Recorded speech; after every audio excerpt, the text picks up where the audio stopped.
your beliefs about your students and what are your hope and visions for your students?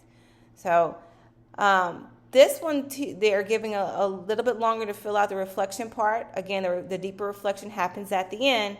And then they're able to share only if they wish to. Because this exercise is so personal, right, in a group setting, people only share if they want to. And again, most people want to share.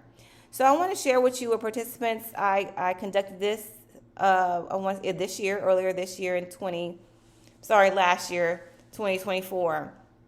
And so teachers were able to individually unpack their identities, but also, if you could read closer, and I know you can't, their stories that are around the unpacking of the identity. And that is the key what I'm after, right? These stories, things have happened. You can't seek deeper into this one, but even with the discussion about race, the participant starts unpacking stories from their life, from their grandfather, from their father, right? And these things, even though we have identifying markers, these stories impact how we see ourselves and how we see each other.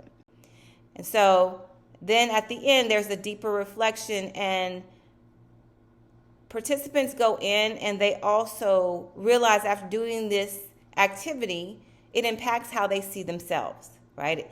Because I think, again, we're living life and we're not stopping and thinking about how do I see myself and what are these experiences I'm having impacting how I see myself and how I see other people.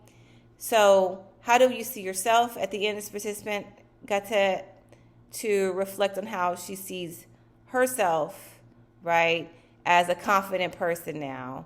But also when you look at what are her visions for her students, she's reflecting again on an experience that she had with her grandfather that's then impacting how she sees her students, right?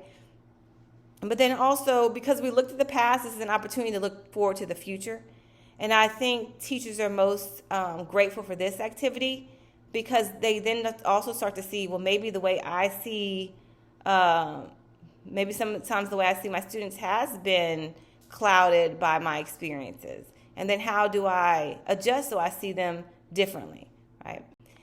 I want to thank you for taking the time to listen to this. Again, this was just a very quick experience. Please call me if you have any questions about this. This is my information. You can email me at doctoral2025@gmail.com.